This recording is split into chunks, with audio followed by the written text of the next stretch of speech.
Hello and welcome to What Are You Saying? #Ways, where we talk about topics in the news as it affects us all. I am Osaiwame Sally, and today I'm joined by my amazing co-anchors, and we have a guest co-anchor, Anike Adefunke Treasure. God will help me with that name. She is a broadcast journalist, a certified media trainer, mentor, speech and leadership coach, and an event compare. And she's joined us live in studio. Thank you so much for joining us this evening. Thank you. Thank you for having me. You're looking sweet. Thank you. So how was your day? Busy. Very busy day. Hectic for me. But I'm glad I'm here. It's going to end really on a high. Yeah. But you look amazing. Thank you for joining us this evening to be a guest co-anchor. We're looking forward to a fantastic conversation. Me too. Hey, Milola. Hi. Loving my shirt today. Yeah, tell them. As a Milola casual woman. You look amazing, my darling. Thank you. I look good. I know. Thank you. How you do? How was your day? Very well. Today was a bit on a chill for me. In production, then store, then here. So it's a good day. So far, so good. As a businesswoman. Yes, sir. CEO of Milola the Group of companies. Well done. Thank you. How is Elsie Godwin doing? Well, Still on the red hair. apparently. Urban. Yes. Yes. How was your day? My day was good, restful, Elsie, please, what's happening on social interesting, media? fun. Like what part? Social media Married is woman. scattered. You know this man. drama. It's plenty. Which of the married woman? You don't know if we have There are plenty. Abi. Please give me plenty. the one that is What raining. burst my brain was the one that said that I didn't tell him I was his child, even though we were married. Did you see that one? Oh, there's a follow up to that one. That's not the full story. Oh. So people are just Taking taking it the out of juicy part context. to Really? But then, such a statement. Disturbing, isn't it? Okay. Quite. Really? Right, yeah. How do you... So Did do you- you know Wait. to ask you Didn't now? Mary give somebody a sis child to With Joseph? his knowledge. With his knowledge. I don't understand. With his knowledge, wow. Come on. With his knowledge, You I need to mean. go and watch the new interview. She's spoken to another platform. Oh. Yeah. That was Can what I you was give us- watching, right? Yeah, an Yeah, update, that was so what we that were we at watching. least updated. Yes, That's because why- we have like 2 minutes. Updates, Go for girl. speaking. No, I don't people matter. Those type of people's matter. But the issue is that our uncle already knew that the child wasn't his for a very long time. So he found out because he was in doubt of his last child's paternity, right? And he went to run a test on all of them, and then he realized that it was the first one. So according to the woman, she was dating someone before they met. And that was what happened. So it wasn't like he's just knowing and all that. He She knew. was pregnant with another man's child. She didn't even knew it was from that man. Just like I was dating someone and then we break up immediately and then I move to the next one and get married to the next one. You know, that kind of drama. Please, there's a lot to that story. The point is, she's not saying come and take the child or the child must be yours, care of because the they've ones gone. that are yours. He is always using this paternity thing to blackmail her whenever she demands that he takes care of his own children. That they So have that is what together. he's doing. Now that he has finally put it outside in public, according to her, he should shall take care of his children. Finally, The 2 girls. that he that's the has only with thing. her. It is She's where. not asking for anything where. else. Today we are talking menstruation, please. Yes. Let's move on. And here's what we found as today's quote. Menstruation is a fact of life for 2 billion women and girls of reproductive age. Yet in many places, girls face serious barriers to managing their periods. This is from an unknown source.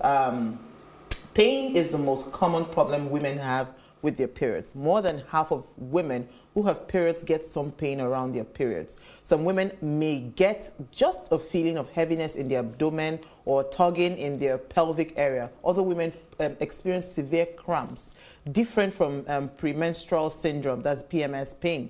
It's our ladies' night tonight, and Elsie, Milola, Funke and I will be discussing menstrual hygiene, the myth, the struggles and facts.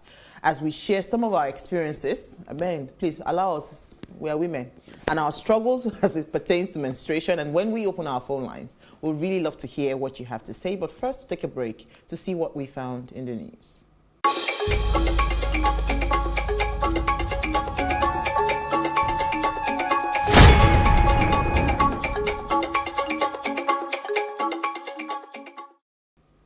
You're still watching Ways. Now, one of the best ways we can help to fight diseases and to ensure that people get speedy diagnosis and efficient treatments is to help boost the awareness of them.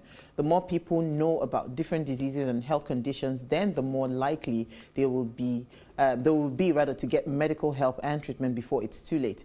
This is why World Duchenne Awareness Day is so important to the sufferers of Duchenne muscular dystrophy.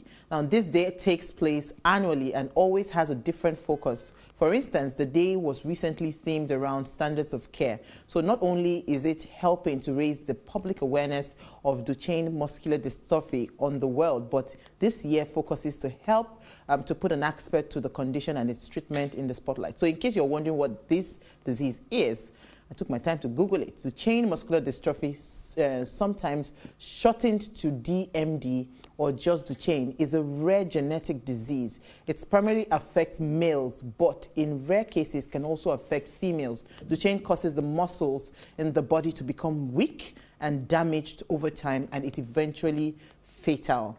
So this was really strange to me. I had to Google what it meant. I'm sure whoever that is out there that is going through it, or if you didn't know about it, now you know. Do you know anything about it? Never heard of it before. First time. I know there is a disease that affects the bone, like you have mentioned, but I did not know that it's called what? This one, right? What's it called? The chain. Okay. I hope I'm pronouncing it right. Right, the chain. Okay. Muscular dystrophy. Dystrophy, Yeah. I saw one video that BBC put out on Instagram of a lady that has muscle. It's the recent video they just put out there. So maybe it's the same thing. No, it wasn't on this. Okay. She has a rare bone condition. Yeah, you need to watch it. There are other bone conditions as well. Yeah, that are different. Yeah. But this one weakens over time, then it eventually becomes fatal. Same thing with those ones too. So, I don't know. There are things in this world, though. Yeah, When you have health, God just give us thank the good Lord. health, and I'm telling you. we should not take our health for granted. For granted. So, Elsie, what did you find for us in the news today?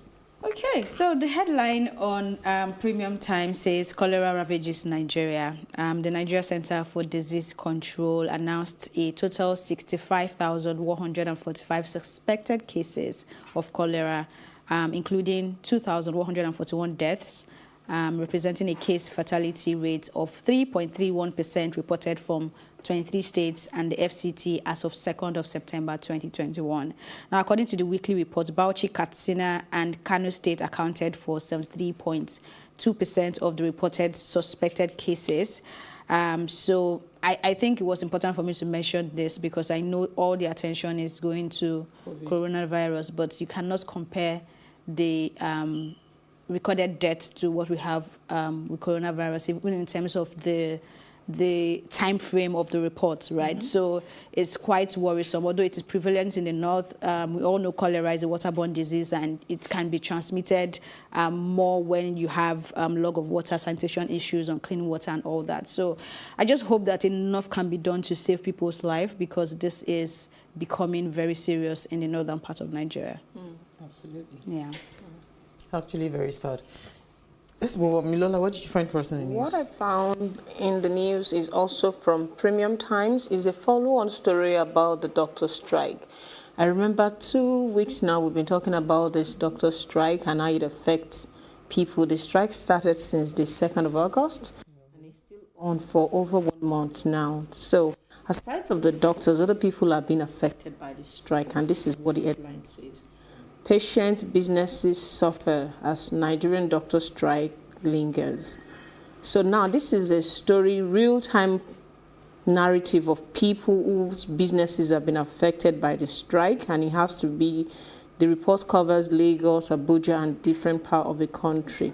Felicia Adams owns a grocery store at the Federal Medical Center, Ebutemeta, and she narrates that the ongoing strike by doctors has negatively affected her business. She has not been able to restock since the strike started, and her sales has been very, very low. Also, another person had to say that even the transport workers are also complaining about the fact that since the strike started, they've not been able to commute passengers. Now they have to wait hours, and a lot of them are complaining bitterly about how this strike affects their various businesses and their source of livelihood. So they are really, really appealing to the government to please look into the request of the doctors and make haste to attend to these concerns. Also, people go into the hospitals hoping that nurses go attend to them, but then nurses are not doctors. So there's a lot of people that are untreated because of this, and people are dying by the day. It's really disturbing, considering the fact that we're a developing country. Once some of these things fester for too long, they affect every other sector. And it is a clarion call we're putting out to the federal government to please look into the pleas of the doctors and make hasty actions towards reinstating them back to work. Pretty much that's what I have. I think there have been ongoing talks, because I remember we were supposed to actually have the president of the Residents Doctors Association on Monday, and he had to call to cancel that. He's still being held back in Abuja because they're back and forth talks on this doctor strike. So hopefully. There's always been talks. That's the point. It's about the timeliness to it, the because it's stretching a bit too long, and a lot of people are dying. Absolutely. Aside of the people that are having issues around their source of livelihood, I mean, if one business doesn't work, you can always try another business. What about people that have ill health and they are dying on account of the fact that doctors are not working? So it's a major issue. Or perhaps we the people are not agitated enough. Perhaps we're not supporting the doctors. I reckon that's another thing. Yeah, we need to take well, up as a just collective silent and just watching them. Especially when it's not directly affecting us. Exactly, yeah. Yeah, go ahead, Funke. So what did you find for us? Okay, so I'm loving the governor of Kaduna State right now, Governor El Rufai. And that some people would think that's strange, because I'm always talking about Kaduna and the kidnappings and all that. But, you know, in the news, he said something about education in the north and the cut-off marks. And I think this is a conversation that Nigeria should be having, really. I'm going to take two quotes from Governor El Rufai. He says, "The North has always been behind in education. We've continuously been the disadvantaged region right from independence, even though we're given preferences. JAM scores and all that. That has not helped. In fact, it has made our people lazy." Now, here's the second quote. "Against the differential JAM and federal government's cause, I think people should be encouraged to work hard and compete. And we're prepared to make our children in Kaduna State to be competitive, not only in the state, but globally." Love that. So I think about time we had this conversation. It's good that it's coming from the governor of Kaduna State, because you wonder why, for instance, in JAM, a child scores 180 something, does not get an admission, and somebody scores 21. Now you're cutting it low. That's it. That's it. That is ridiculous. Yes. Like, seriously.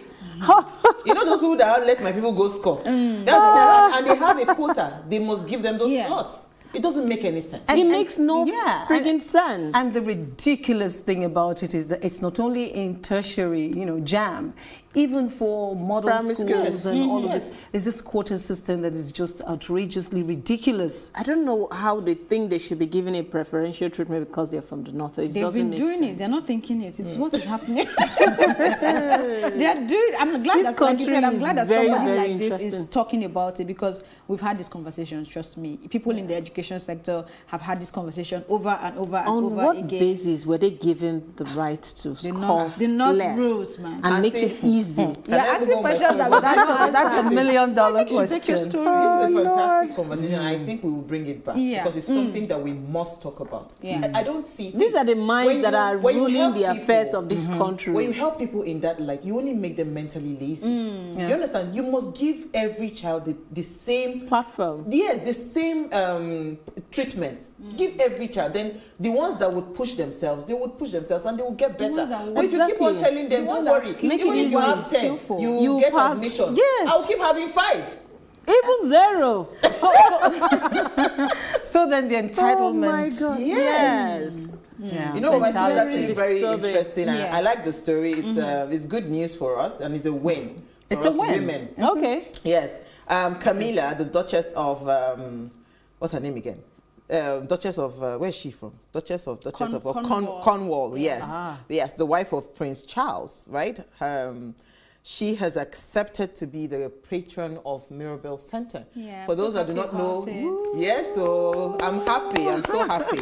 So she announced it on her Twitter page. She says the Duchess has become the patron of the Mirabel first Center, a patron. sexual assault referral center. For those that do not know Mirabel Center, for Yeah. people that have gone through rape and all of that, that's the center that you always take them to first in Nigeria, that provides medical and psychosocial support to survivors of sexual violence. And the tweet read in a statement by her that she was delighted to become the patron of the Mirabel Center, and is truly a trailblazing organization supporting survivors of rape and sexual assault as they seek healing and justice. Their vital work means that women no longer have to suffer in silence. And I am deeply grateful to all the Mirabel wonderful staff and volunteers. So congratulations. It's a win. It's a win. I'm telling you, this is a win. It's a win. And I so know, happy yes, when I saw it. I was because really I know happy. it will give them A more, lot of whatever they need, a lot of visibility. visibility, Yes, funding, whatever Thank that can you. help the cause go forward. Because And Mirabel it's a big Center, I've deal. known them for a long time. years, I've known them and for they are years. working. They- And they are not just working; they are needed. Yes. So.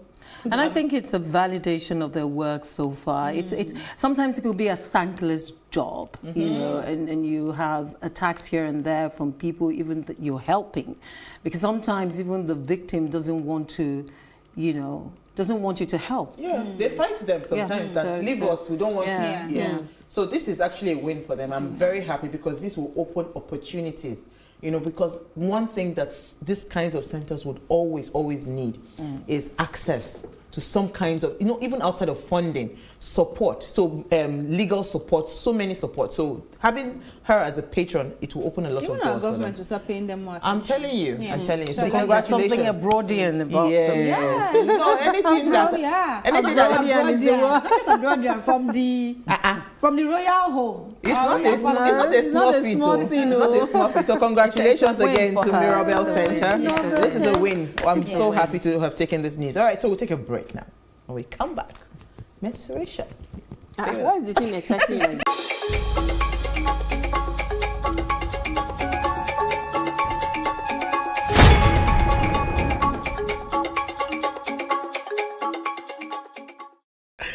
Thanks for staying with us. Now, menstrual hygiene is a hygienic practice during menstruation which can prevent women from infection in the reproductive and urinary tract. Now, hygiene-related practices of women during menstruations are of considerable importance as it may increase vulnerability to reproductive tract infection. Now, some tips to help maintain menstrual hygiene include changing your pad every 4 hours.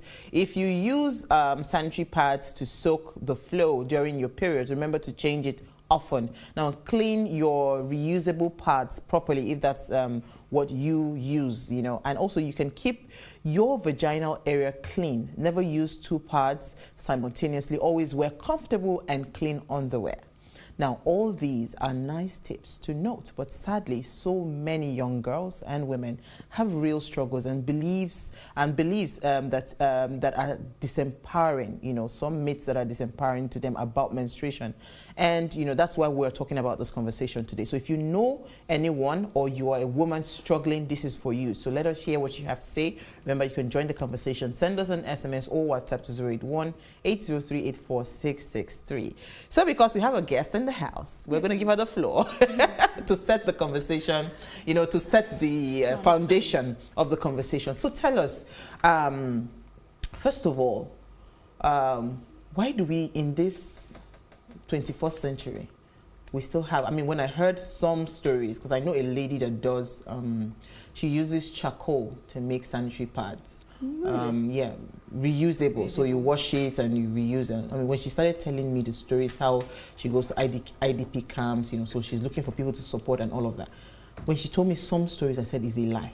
How, as far as people using leaf as whatever, you know, I'm wondering like, and this, how much is a sanitary pad? You know, so maybe you should just help us break down what these struggles are when it comes to menstrual cycle. Okay, first of all, there's a lot of poverty in the land. So I'm just going to read the stats. so we get a clear picture of how really dire this is. We have more than 83 million people living below the poverty line in Nigeria. And so menstrual products are a luxury that many can't afford, many women and girls. Now, the president of the African Development Bank, Dr. Akinwumi Adesina, had stated recently that 39 million people could pass on as an added number to 30 million individuals rendered poor in 2020 as a result of the COVID pandemic. Wow. Now, approximately 1.2 billion women across the world do not have sufficient access to these menstruation sanitation products we're talking about. And then which means that there's what's called period poverty. And what is period poverty? It occurs when someone can't afford proper menstrual hygiene products, including tampons and sanitary pads, and if you like, menstrual cups. So it's not peculiar to Nigeria, but if you're looking at Africa and the stats about poverty and how many more people are getting into poverty by the day, then you know that it is dire, it is grave.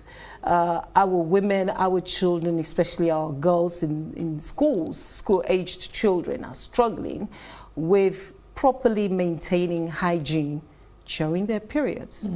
As you've said, some use leaves, some use foams. They cut foams from the bed or from the chair, and then some use wrappers, they use old clothes, wrappers. Old clothes. I know of yeah. that one, but I've never heard of foams or Oh, they use foams and leaves, you know. Some use cotton wool, all kinds of things. Yeah, tissue paper and all of that, which is really not hygienic. And later in life, some of our people get some form of disease or the other. And then the stigma, the sense of how it affects your sense of personhood, when you know that dignity that should come with being a woman and having the right materials to maintain your menstruation is not there. You feel less of a woman. You do not have that confidence. You can't, most times, can't even face people to talk, you know, because you feel, to interact. To interact with people because you feel that you're not something properly just kept. Yeah. I mean, when she was even telling me, she told me things like girls are not able to go to school. Once their period starts, they will just rather stay home. So they miss exams.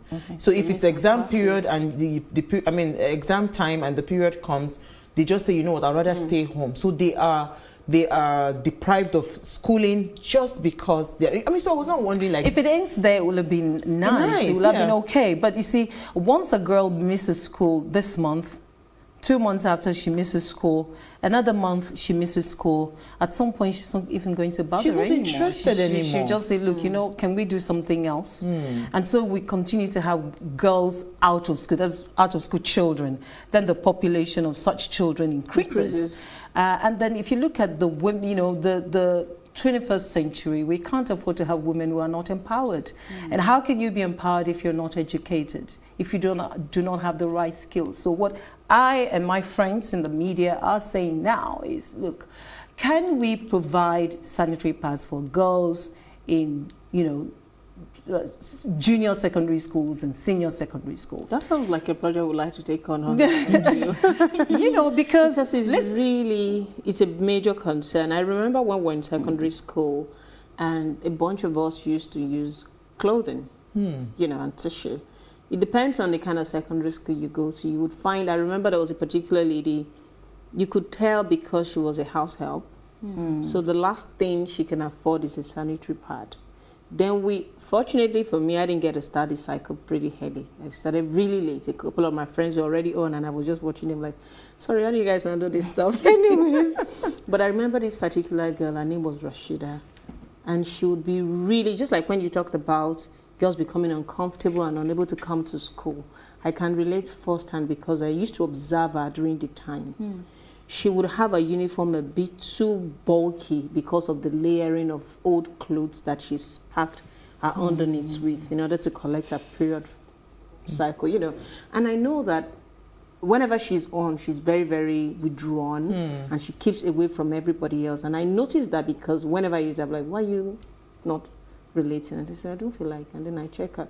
And then you can't even touch them. There's a way they just withdraw the moment you try to touch them, because there is a bit of psychological distress to that. I'd never really looked at it from the larger space. When I looked at this topic, I thought we were going to be talking about the adult, but now that we've taken it down to the people that are underserved, it's a really major concern that we should look at taking up after this discussion. The conversation, yeah. And then if you look at the myths surrounding menstruation as well, in some homes, in some religions, if you're menstruating, you're not supposed to touch anything, you're unclean. You know, you can't cook for the family, you're separated from the family. Actually, in some cultures and in some areas, you live in a hut. They take you there and they Completely push food to you, they push everything to you. At this modern time Yes, and age? yes, in some countries. And then if you look at I don't know if you've watched the movie Padman. Not No, yet. I haven't seen You it. should go watch the movie Padman. In Padman, you see it's Indian. It's an Indian Bollywood movie. You see that when the man's wife, I'm smiling, when the man's wife started menstruating, they had to separate her, and the man didn't really find it funny. Like, oh, what's going on here? Why this? So this man, you know, swam against the tide. Why are we always doing it? Why can't we? And then this idea of washing, using clothes and washing and sun drying. In fact, a lot of people can't sun dry because it's not something you want to put in the public space. Yeah, so you find moles on them. Again, they're exposed. And they reuse them. My body, my... Yeah, so there's moles, yeah. What else is coming? I like that you've gotten to the stigma part. I think that's where the myth comes from as well. A lot of stigma around it, and I'm happy we're having this conversation because I've sort of done a bit in terms of making people comfortable to have the conversation, because one of the reasons a girl child would also not have to drop out from school, this is not talking about the fact that they don't have the product now, is because they also cannot communicate to the teacher or anybody in charge that this is the reason. It's a case of you're not coming to school, you're not serious, why you do it? And nobody can say anything because they don't want to say this is what it is. Even bringing it back up to like you were saying, people that can afford sanitary pad.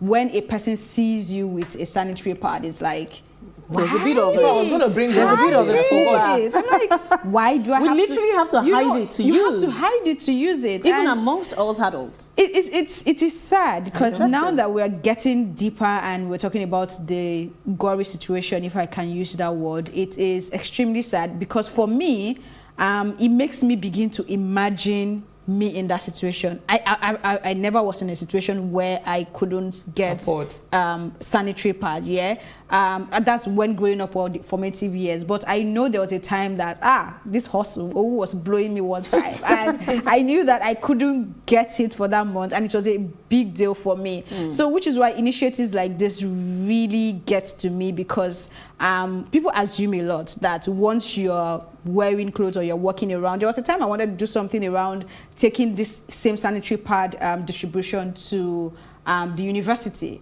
and a lot of people were not understanding where I was coming from. And I'm saying sanitary pad is luxury for a lot of people. You don't understand it. Now you're giving a girl child who is going to school how much?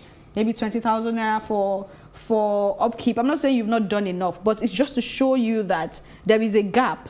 Foodstuffs are going high, nothing is getting better, everything is on the rise. You cannot earn more, you're earning the same thing you're earning, and you still have to buy every other thing to survive. So it means that when it comes to sanitary pad, it's almost a luxury to every cadre of woman. It's not just for the person coming out of school, the underserved community. It is actually a big deal. And I remember when we were having another conversation where some guys who we like to call ally, they were trying to see how they can support, and they were telling men to sort of think about trying to buy sanitary pad for women if they can, or even if it's as a birthday gift, like you think about it and say, I'm buying you the 12 you need for the year, and that is it. And that 12 will go a long way to ease stress. It's not everybody for that a lot uses of just people. one I want to even say that. So, do you know that some people have My dear, heavy I clothes? use They one can use of 3 Yeah, bags. double for one month. But at least let's start with the basics. you know. So for me, I think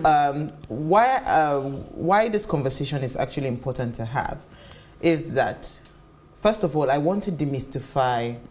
I want it to be a normal conversation for guys. Like my sons, they know when I'm on my period. I call them, please go and bring my sanitary pad for me. Deliberately.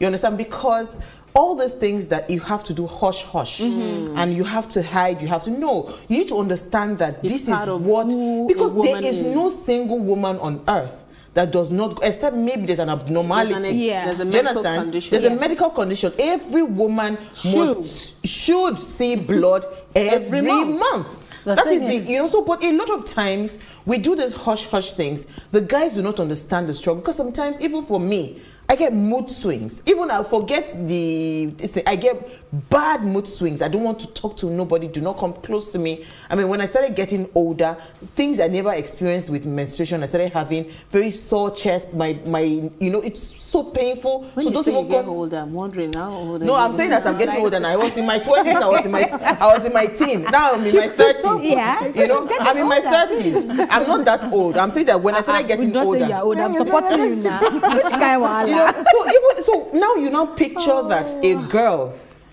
especially the ones that have very bad cramps, that they can't even stand up, they My have to sister goes literally through the bend pain. to walk. You know, imagine that girl having to struggle with that. And She's then not in, she can't go to school. She's thinking of her grades. So it is actually a big deal. It is. And for every time that we have an opportunity to push these kinds of conversation, we are pushing it so that people would hear and know that these are real struggles that people go through. Yeah. You know, so it's a big deal. Yeah. Even in bringing bringing it back to those that can't go to school, there are people that cannot go to work because of this, and they cannot open their mouth to say I'm going through this, because they feel like they can't talk about it, and the HR will keep punishing them, because if you don't tell them, they definitely wouldn't know, which is why some countries, some states are beginning to think about period leave and all that. Of course, some feminists Menstrual from some leave, yes. angles are kicking against it, which I don't want understand menstrual why. leave, please. But You want to? I mean, there are people who have it that bad. Really Yeah, bad. okay, when I come in. For me, Okay, go ahead. it's not that bad for me every month, but I tell people that There are some months are bad. cannot tell you what will happen to me next month. Sometimes it is pimples, the other time it is rashes, another time it is I cannot get up. Anything you are talking about, if you like, say you are removing all the money in my account, you'll be all right though, because I cannot move. Like, it comes with different things, struggles different every struggles month. for different months. I don't know if I want to say this on air, because people say that one is very gory, but there was one pain I felt in a particular place one time, and I'm wondering what exactly is going on. And then I had to put it out on Facebook, and people were telling me that it is normal. And I'm like, normal? Like, women are going through a lot, and we should be able to express ourselves. I'm not saying be untidy. I'm not saying just do things anyhow because people around you need to know that you are on your period. That's not what we're saying. We're just saying it shouldn't be a taboo. You shouldn't run away because a conversation about menstruation is going on. Even on this set, when I came into the studio, someone accosted me and said, "Oh, why are we having this conversation? Like, don't you understand that it's going to feel somehow? You have men behind the cameras and all that." I'm like, without this conversation, you cannot be. You are not there. The person cannot be on earth. You are not Right. there. That was exactly what I said. Which I is the said, angle your I was mother going would to have come had you. with. Because we women, we nurture, we're nurturers. We are the incubators for humanity. If we do not menstruate, we can't be that incubator for humanity. And you know what? Let me come back to what you said about higher institutions. You'll be shocked that some girls are tempted to have sugar daddies, and because they need to do this. It's not a tap that you open and close at will. It is something that comes when it wants to come, and it stays. It keeps as long as it wants running until it's done. So there is nothing you can do other than to maintain it. So it is very important. Having said that, when we were starting our own campaign, this initiative, we started it, what if men menstruated? You know what? Hold that thought. You for good, I'm Abi? going to do a jury for this. Hold that thought. When we come back, what if men menstruated? What struggles do they have that Men don't understand. Yeah. I want men to call though. When we come back, we'll open our phone line. What if you are menstruated as a man? You now understand. Stay with us, we'll be right back.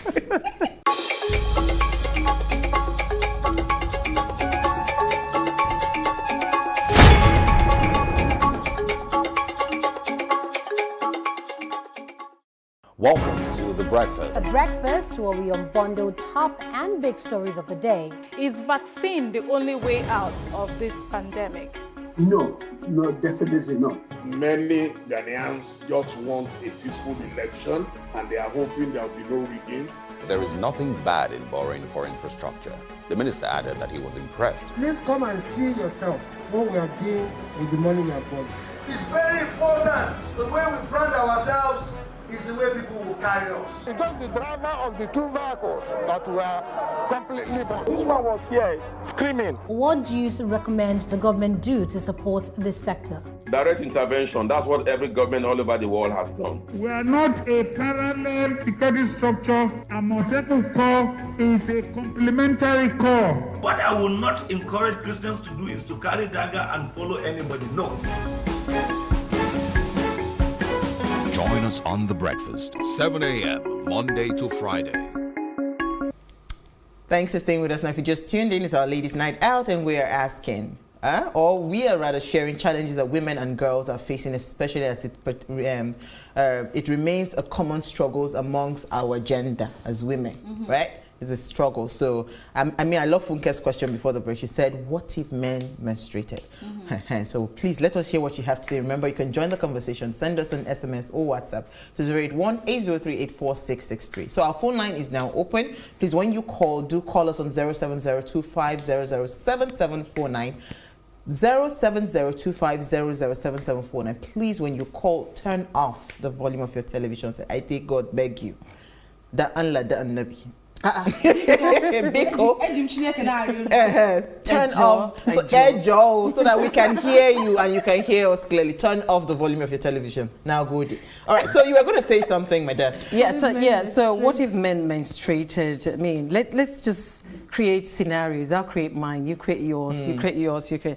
I think if men menstruated, they'll discuss it freely at the beer parlor. Next. I wasn't ready for that. So you go for what I collect my thoughts. Not just at the beer parlor. It will be a normal conversation for everyone. They will have period leave and they will make it a big deal. Okay. So I think if men menstruated, I'm thinking they remove VAT. What has VAT got to do with you know what is playing in my head? Yeah. So when I was going to have my child in the hospital, oh God. So this is where I am, right? My first son, they had to call my husband at we're in Plus TV, so let us go to maybe Landmark or Landmark is too far. Let's go to that one source supermarket. That was where they went to drag him. The baby has come back. He ran that far. He was running, as I was screaming, he was running away. So when the second boy came, and it was closer, at least it was this next junction where they sell corn. That was where they went to catch him. The baby has arrived. So I'm just thinking that if men go through menstrual cramp, they will be wearing drip every month. They'll put them on drip. They will set up a ministry for maintenance and managing periods. There'll be a kind of special fund available for those kind of necessities. It will become evidently a necessity. Yeah, there you go. And I agree to that because you see this conversation among married people when they talk about, when some men want to talk about their wives, and you see the ones that are really passionate about saying, I respect women, no. I respect women, no. Just know that he has been through labor. He has been in the labor room. That is when they begin to understand the struggles of a woman. And that was just a one-time struggle. Do you understand? I respect. Yeah. So imagine if they can understand the monthly pain. Feel the pain. They can't understand it because they can't feel the pain. And I think it's about time that men Some civil men really support their women. Yeah, they do. Some men will go, they're not ashamed to go buy a sanitary towel, but some men can never be caught dead. Never. With your sanitary No, material. I have a gentleman actually. So the conversation should be that men should be more tolerant of women who are, you know, having their menses. You have daughters, you have aunts, you have mothers, you have girlfriend, side chick, wife, and you know everything. everything. So men should be more tolerant. Men should begin to look at the policy to make it easier for women and girls. Policy in the sense that we need to begin to look at what the Nigerian child benefits from the government. And when we look at that, and then within that context, we then say, can we have one pack of sanitary pads It makes sense. for a child in the secondary school in Nigeria? So the way you say a meal a day, you should be able to put so for the girls, you Exactly. add a meal plus a sanitary pad a month. Yeah. So at They the should be able end to of make the day, funding available to catering to females who cannot get pads, or even have some available where they can just go and pick it up. some pad bank in school. Just, you know, so I Just just where you have volunteer. toilet roll in the restroom. I think there should be When you go abroad, sanitary funny pads thing there. is, when you go abroad, You can find you can sanitary actually towels. find sanitary Yeah. pads everywhere, and even the sanitary bag. You know, because when you're changing, They don't want you to empty Yes. it out in the toilet. So, I used to volunteer at an NGO, but let me take Ogumbayo from Lagos first. Thank you so much for calling us as our first caller for the evening. Hi, hello. Thank you very much. My name is Dayo. I'm calling from Lagos. Thank you, Bayo, for calling. Thank you. All right. Thank you very much for this topic. It's something a lot of people shy away from. True. I'm happy you ladies are discussing it. And I hope this is the beginning. This is the beginning of creating awareness among men, especially because when one of you mentioned the fact that it's difficult for some men to buy sanitary pads, I was wondering why. But I realized that I have friends that say they are shy or something. I don't know if they are shy or they are scared to go and buy. But it's a good awareness they are creating. That's the first thing. And the second thing is, at what point do women stop menstruating? Because like my wife now, that's the only thing I know about. I mean, presently she's going through it present as a speak. Funny enough. So as soon as the program wanted to start, I called her. I said, they want to discuss about you today. So she requested for the link that she wants to join. So please, at what point do women stop menstruating? That's one. Then the second thing I want to say is, like she said, we should create a scenario. If men menstruated, there will be a ministry of menstruation affairs. Thank you. Menstruation affairs. Thank you so much, Bayo. It's a Ministry of Menstruation Affairs. Yeah. Let's take some We have a message here on from YouTube. Ife Dayo. She says, my pain is so severe. I missed exams. I have used drugs, injections, drips. Nothing works. It's over 10 years of being a mother and the pain is still there. Everyone knows when I'm on my period. I don't hide and I can't even hide it because the pain will give me out. And sometimes I take whiskey to ease it. That's right. A lot of people go this through is menstrual- real. Thank you for sharing. Thank you so much, My Ife Dayo, for sister sharing. admitted in the hospital and take drips just because she's in her period. Wow. Yes, it's Wow. really, and the painful thing is, some of us are lucky we don't feel the pain. So sometimes you can't even relate, even as a woman. I can't relate. So Hey. how much less a man who does not understand the psychology of a woman? Absolutely. So sometimes it's a struggle. We need to just put out the awareness there, like we're doing right now. The more awareness we create, the more people become conscious about it, Absolutely. and then they know that it's okay to support a woman that is seeing a period. Absolutely. We're having a lot of guys calling today. Austin from Benin, thank you for calling. Let's hear what you have to say.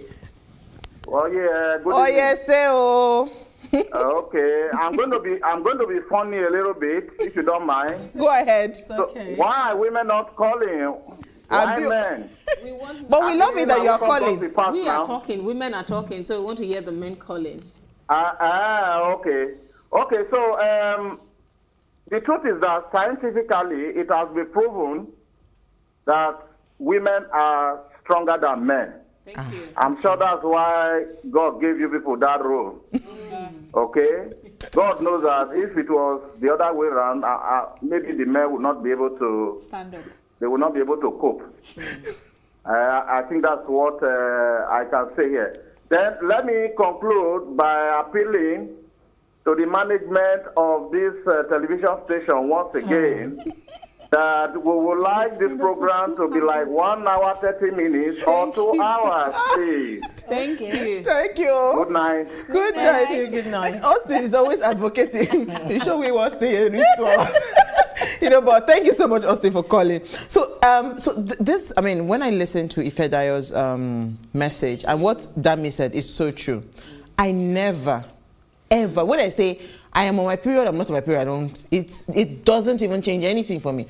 But when I started, like, just about 3 years ago, all of a sudden, I am feverish, my temperature shoots up, my nipple is so sore, everything is so painful. I'm wondering, like, where did this thing? I never experienced it some before. people get suicidal. Yes. In that because they have menstruation-induced depression. Wow. So they just want to end it all. They're very depressed. You know, as I said earlier, we need men to be more empathetic. And the scary thing is that girls go through this as well.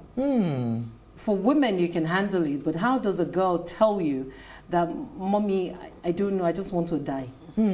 How do you process that? How do you begin? So we should pay more attention.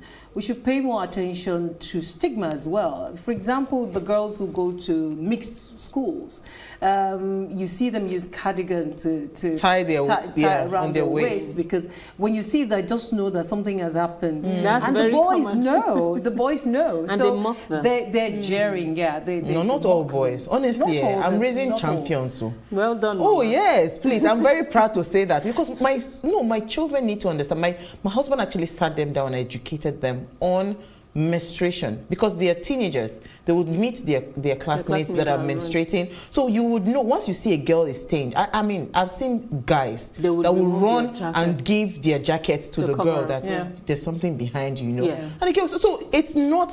So there's a new generation of guys that are being, you know, that are being groomed now. I hope so they know better. You know, they know because better. there was a Twitter war sometime. I think 2020, last year, when someone wrote on Twitter that why are women always acting up during their menstruation, it became quite big, quite a conversation. Just last week, someone said something you see every month. By now, you should have gotten used to it. Are you kidding me? Where's that person? Let me give him Austin from Lagos. Wait, let me answer Austin first. Where's that person? From Lagos. Thank you for calling. Okay. Good evening. Hi, Austin. Good evening. Well, as a secondary school student, I can really relate to the thing that you were talking about, how the girls cope with this kind of thing. Because I personally see them every day as they're like going to school and you guys actually bending over, clutching their waist and can't walk. And the thing is that most of the boys, most of the teachers are insensitive to this kind of thing, and it's quite sad because they actually don't care and it really affects their grades and stuff. So me personally, I try to like help them, and I don't know whether we can change it because it's a system that is just very, very predominant in a lot of places. So yeah, that's all I want to say. Thank you so much. You raised a very valid point. Yeah, that the teachers are not even sensitive that these girls, wow. Not always. I mean, my team and I were at one of a Ministry of Education today, and we spoke with some teachers, and they told us there are actually some teachers who take this as their calling. They have their own little pad banks in school. So when the girls, and they know the girls who are indigent, so they're free to come. Once they have signs, they give the teachers, and then teachers know that, okay, it's that time of the month. And if they don't have anything, they just go to the teacher and she gives them something. So it's not all the teachers. So Funke, how can we make this a good and sustainable project? You see, like when you're watching TV, they'll tell you that if you donate £1 per month. It goes to a panda to save a panda and all of that. How can be done now? I'm not from Lagos. What can we put together? I'm not from Lagos. Let me take a call. Sorry. Once we open our phone lines, it's always difficult for us to talk. But let me hear you. Thank you for calling. You're live. Are you there? Omotade from Lagos. Are you there? Oh, did we lose that call? Okay, so I was saying that this is what we are doing. We have an initiative codenamed 10K for 1+1. If you give us 10,000 naira, we'll give it to a girl for 1 year. Wow! So we use that 10,000 naira to buy sanitary pads. Every month we give that girl a sanitary pad for 12 months. It's some sort of pad scholarship, and it's for brilliant girls who are from poor homes. What about the dull ones? They're all menstruated. Well, that's true. Yeah. Well, you can't do everything. So there has to be an incentive. Yes. So it pushes them to read. Yeah. Okay. Because we want to encourage them to remain in school. And you agree with me that many times, most times, is the brilliant one who drop out of school. Sure. They're the ones who can't afford to remain in school. The struggle is real for them. So we thought, okay, let's face these ones. Brilliant, but indigent or from indigent There's homes. another angle to menstruation that I would like for us to discuss if it's something that is okay. Post-menstrual hygiene and cleanup. Yeah, we're supposed to get there. We're going there. We're supposed to get there. But it's a very serious conversation to hold. And this cuts across whether you can afford a sanitary towel or you cannot. You know, when I saw this topic today, I said, did I see my post of some days ago? No. I actually shot a post where I put out that women should get cloves, soak it in water for 3 days, and wash their VG post and during their menstrual cycle to ease the smell from period. Right. And it's not just when you're seeing your period, every other day. It is very, very good. It helps to clean you out, and it helps to tidy up the smell. You know, that uncomfortable smell that we all get to have. No, we don't all get to have it all. So foul smell comes from there is a smell over time. There is a smell. Yeah, there's a period smell that comes. That's the one I'm talking talking about. Yes, there's a smell that comes post your period that you would not like, even when you're wearing your panty liners and all those kind of stuff. So I did that post. So I thought you had seen that, but I just wanted to put that out there that it is really, really help, and it's something that women should try and get. I mean, the cost of clove is barely 200 naira for a few ties. Wow. You drop it in water, in a bottle of water, leave it for 3 days. It diffuses completely. You can see the water change color. And then you wash Use your it to vagina. wash. Wow, okay. So someone says, brilliant discussion. I once had an experience at work when I was dripping and my male friend helped me to wipe off the blood stain on the floor as I rushed to the toilet. Oh, that's so sweet. You know, so I mean, guys, like I told you, Funke, guys are actually. And you happen to be raising one that you're so very proud of. Yeah, quickly, because we run out of time. I really want to drop in here the condom versus menstrual pads conversation as well. Why condoms are free and pads are not free. You can get condoms in hotels, schools, yes, free. Everywhere free, but no for pads. Sex is a choice. Menses is compulsory. It's not a choice. So then again, we're looking at if men really want to join this movement, they really want to help, they should help push that pads are as available everywhere, in public toilets, in hotels, as condoms. That's one. Secondly, another thing that we are doing at SPMC, Sanitary Pad Media Campaign, is to put out a drama series on radio where we educate, we bring up these scenarios. Our true drama series is focused on schools, girls in schools. All the work, stigma, everything, the fact that there are no changing spaces in schools, there are no toilets, there's no water in a lot of schools. Why will I go to school if I'm menstruating and there's no water? Properly. You need a lot of water. Why should, okay, we're looking at sanitary pads. Well, what about a shift to menstrual cups? And what the fact that menstrual cups are like funnels that you can insert and it holds the blood. 8 hours is still holding the blood, so you don't need to go up and down. But That's then there new. is the Have conversation. you heard of that? No. Oh, is there? Do you ever use that? I It's haven't. not tampons. No, it's not tampons, tampons. it's menstrual cups. Menstrual cups are different. But if you're going to introduce menstrual cups to schools, then you have to begin to talk about the fact that it does not disvirgin. Yes, you have to insert it. You insert, but it does not disvirgin the girl. Because then you run into walls. Because that's why religion. people are afraid of tampons. Because they feel like it breaks the hymen. And it does not. No, it doesn't actually. It does not. Same thing for menstrual cups. I don't like tampons. So this I find it uncomfortable. Tampons, cups, these are just still What you're saying just reminds me of when I used to go to volunteer at a foundation called Real Woman Foundation. What we used to do then, there's a segment when we teach them different things. We teach them abuse, we teach them how to paint their vision, we teach them. So there's a segment where we teach them love, sex, and dating to when they start to understand the body changes. There's a segment on personal hygiene. And on that segment, I used to buy dozens of pads because I have a cosmetic store. So I would just call my suppliers from a particular brand, bring the pads. So we used to take pads to school to give every single girl. We give them pads, we give them things for hygiene, deodorants, and all of that. So I mean, if it's something that we really put at the front burner, it's possible. And there are 1,000,001 people that would jump on this initiative. So if they quickly want to find you, where do they find you, the initiative that you're doing? Because a lot of people will say, you know what, I want to sponsor 10 girls every year. I want to sponsor 5 girls every year. It's a token. Do you know how many people they dole out on social media? Right. For nothing, for no possible yes. cost. And they have made a lot of people very, very entitled. All they want now is free money. So because we have like 1 minute to go. Okay, 1 minute. To get through to me, I have my email is sharingwithtreasure@gmail. My number. My WhatsApp number is going global. 0814 793 7878. That's the number. 0814 793 7878. So please reach out and support. You need to support this cause. But I thank you so much for coming. I think we're going to bring back this conversation. Not just 1 child myself, but at least 5 children. Yay!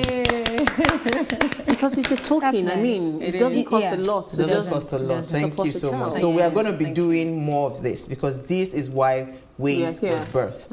It's for impact. We're not just here to come and be talking. Yes. Thank you, Elsie Godwin. Thank you, Milola. Thank you, Funke. We had an amazing time.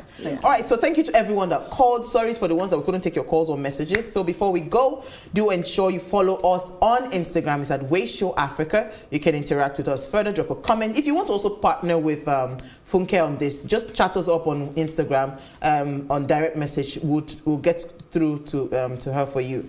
All right, so thank you for believing in the Ways brand. So we're planning a giveaway. We have started one giveaway already. We're doing PAD initiative for girls in school. So please support it. It's very important. It is not a luxury. It just happens to us every month. Please. All right, follow us at PlusTvAfrica and like, share, and comment. Invite your friends and family to also follow and join the conversation. So if you missed today's quote, very important quote, here it is again. Menstruation is a fact of life for 2 billion women and girls of reproductive age. Yet, in many places, girls face serious barriers to managing their periods. This is from an unknown source, but if you want to be part of this, please support us. We'll see you live tomorrow at 8 p.m. as we bring another great conversation to your screen. Enjoy. Ciao. Bye.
Hello and welcome to Our Voices. Take a look at this. Art, dance, and sports. 3 of my favorite things, and this trifecta has long created bridges helping us communicate when words fail us and keeping us entertained and happy during dark moments. And that remains true more now than ever before, especially during the COVID-19 pandemic. In the next half hour, we'll hear from artists who are using their platform to spread inspiration through their work, and athletes who are breaking world records amid the pandemic. But we begin in Mogadishu. Somalia has opened what is being touted as the country's first independent modern arts institution. The Somali Arts Foundation says it's seeking to promote creative industries to flourish in the East African nation, while igniting critical debate on what it means to be Somali. Mohammed Sheikh Noor reports from Mogadishu.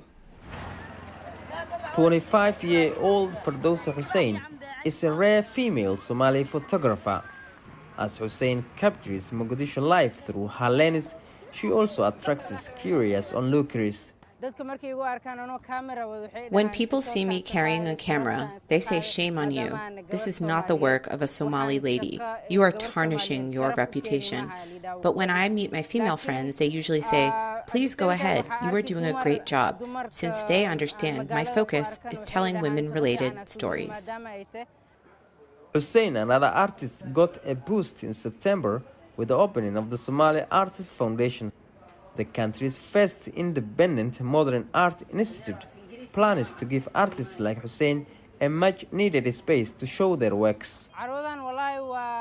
The launch of SAF, an exhibition of our photos, was an awesome experience, as it now provides us with an opportunity to display our work to a large audience. It also highlights female photographers who are doing amazing works of art. Founder Sagal Ali says opening the Somali Artists Foundation was a lifelong dream come true. We launched this institution to work with every Somali wherever they are, especially those within the country who have the talent. Those within the country do not have such opportunities. They do not have centers like this one to show their talents, like photography. This institution will provide spaces where they can upgrade their talents. This kind of art can also have a positive influence by reflecting the truth of Somalia, says experts. Salman Mado is a lecturer on modern arts and photography at Somali National University. If I talk about modern arts, photography and their storytelling impact, I have to talk about its significance in our country, which is today recovering from decades of conflict, destruction and civil strife. When you go back through this history, it is photography that exposed the harsh reality of what was happening. As for Hussein, she wants to continue to break new ground and inspire more Somali women to follow in her footsteps. Mohammed Sheikh Noor for VOA News, Mogadishu. And now to Mali, where the West African nation usually makes news over a growing Islamist insurgency and an August coup that are seen as threatening regional stability. But Mali is also known in the region for its music and cultural festivals. This year's annual Slam Poetry Festival has attracted artists from around West Africa. Reporter Annie Risenberg followed one young Malian poet who is bucking stereotypes in the conservative nation in this report from Bamako. Aisha Diarra first learned of slam poetry when her high school held a competition. Now, she's been a slam poet since 2015 and takes part in Mali's annual Slam Poetry Festival.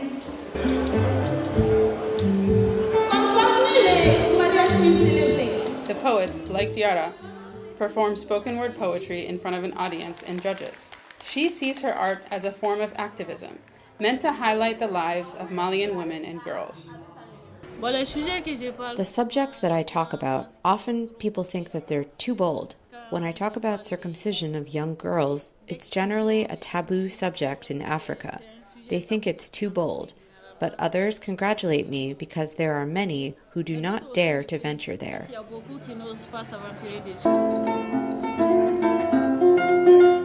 Slam poetry is a relatively new music scene in Mali.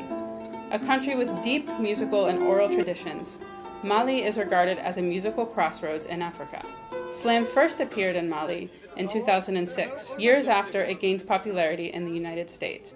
The slam poets for us They are full-fledged musicians. We accept them as being musicians. This year, the festival was held in November, months later than usual, due to the coronavirus and a curfew imposed after a coup d'etat in August.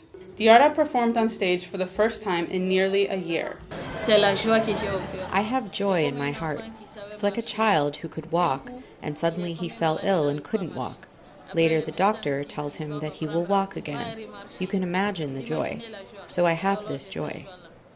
The annual festival is run by a Malian organization called Aggregatoire, founded by one of Mali's first slam poets, Aziz Kone.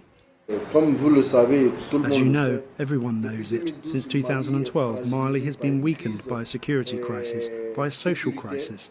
So we saw that it's important for us today to hold this festival in the name of peace and social cohesion. This year saw Mali struggling with both regional instability and a worldwide pandemic, which left cultural activities in the normally lively music scene in shambles. But slam poetry continues to attract young Malians committed to a better future for their country. Annie Reisenberg, for VOA News, Bamako, Mali. Thank you, Annie, for that fascinating report. Amid a pandemic and sporadic violence, a group of artists and dancers in Burkina Faso are taking to the stage to tell viewers to stand up. Olivia Chan with Reuters has more. Art can be an escape from the realities of daily life, but at a festival in Burkina Faso's capital, Ouagadougou, they're facing up to global crisis. The 11th edition of Les Recreateurs, an annual music and dance event, is being held against a backdrop of rising violence in the region and a world in lockdown. Serge M. Koulibaly choreographed one of the performances, titled Wakat. Wakat means the present time, and the present time is not fun at all. We are messed up. Like one of the actors says in the play, we are messed up and we are trying to find a different humanity through different energies that we forgot about. The defiant theme for this year's event is Standing Up. Agwibo Bugobali-Sano is the stage director of Gumtiago, which means chameleon. Today, the world has turned into a chameleon. Everything is changing. Everything is adapting. We are in a period of change. Should we languish because the world is not going well today? Or should we adapt and make the world a better place? There are 3 different major performances a night for a week during Recreatral, which has become a major annual event in the West African arts calendar. From Burkina Faso, we go to South Africa, where Reuters reports poet and artist Patika Ntuli's latest 45 bone sculptures exhibition is being honored for critically challenging human consciousness while emphasizing the power of healing during the coronavirus outbreak.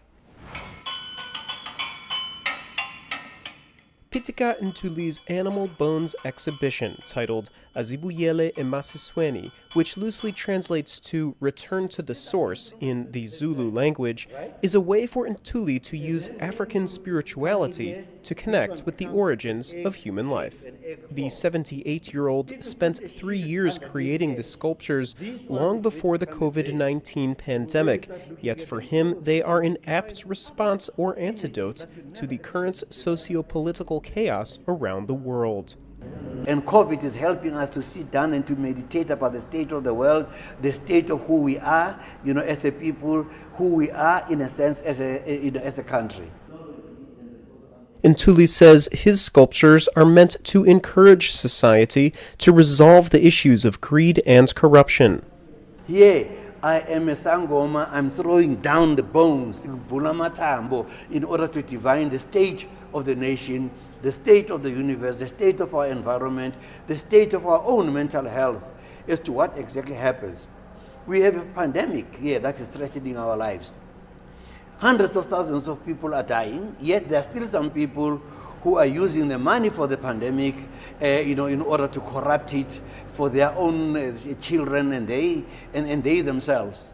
So these bones then, as we are dealing with here, are actually making a pronouncement. What this exhibition has done, it's challenged what curating is, because for a long time we've thought about curating as being traditional, as being going to a space, seeing artworks, etc. And particularly via these bones has challenged art and the art industry, even how we speak of art. The exhibition was originally meant for a museum show. However, due to the coronavirus lockdown, it has been presented virtually ahead of a museum tour now scheduled for 2021. To enhance the online viewing experience, Ntuli recorded 45 praise songs for each bone presented as audio notes to accompany the virtual exhibition. With reporting from Reuters, I'm Jason Patinkin in Washington. After the break, you'll hear from a woman who has set not one, but 2 records. Stay tuned.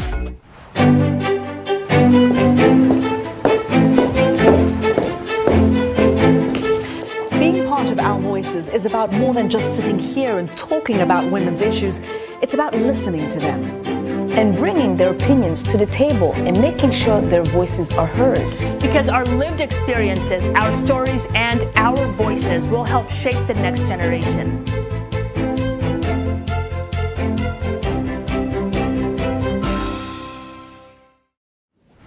Welcome back. You're watching Our Voices. Before the break, we explored the work of artists who are using their talent to bring color to a world seized by a pandemic. But they aren't the only ones having fun. Athletes are also doing what they can do to inspire their communities. For our next story, let's go to Zambia, where 20-year-old Zambian footballer Barbara Banda is inspiring girls to follow in her footsteps. Francesca Ling reports for Reuters. 20-year-old Zambian soccer player Barbara Banda has taken the Chinese Super League by storm after scoring an impressive 18 goals in 13 games. You have to be hardworking, you have to show it off that you're capable of doing this. Back home, Banda is inspiring girls to follow in her footsteps. I've been watching her like for the past, maybe it should be 6 months. It inspires me a lot. She's strong and courageous, and even her kind of play is just amazing. It's different from other football players in Africa. She has a fighting spirit. The powerful forward spent her first 2 seasons at Spanish First Division club Logroño, before transferring to Chinese club Shanghai Sengli in January, where she finished the season 9 goals ahead of the nearest challenger. Yeah, I stood out, but it's not that I'm the best, but I think it's the effort that I'm putting in as myself and my talent, what I want in life. Because talent can be there, but if I'm not determined, then I can't go anywhere. So I have to work extra hard for me to be there. It takes someone to be disciplined. That's the first cardinal of a player. Banda also plays for the Zambian national team and is part of a small group of young female players representing Africa on the global stage. It's now people coming to know that, okay, African football is also there at their own other level. So I think it's up to us as women to commit ourselves to whatever we want to do. From Zambia, we head to South Africa, where Seré Khumalo, the first Black African woman to conquer Mount Everest, appears to have set a Guinness World Record for the most money raised during an 8-hour stationary cycling fundraiser. As Franco Puglisi reports from Johannesburg, she'll use the money to build digital libraries for rural children whose education has been impacted by COVID. From the highest peak of Mount Everest to a stationary bicycle, South African Seré Khumalo is breaking new records. The first Black African woman to summit the world's tallest mountain in 2019, Khumalo gave herself a new challenge, breaking a Guinness World Record for charity. Through 8 hours of stationary cycling, Khumalo raised nearly $44,000 to build digital libraries for South Africa's rural students whose education suffered when schools closed from the pandemic. I think we can't afford to leave any children behind. If you look at what happened with the lockdown and COVID-19, schools that did not have digital material to support their students were really locked down. Students were struggling, and we can't afford that. Each digital library will have a mobile tablet computer with curriculum-based application in teacher training modules. Education Aid Group PlusTvAfrica helped fundraise for Khumalo in her team attempt to break the Guinness World Record.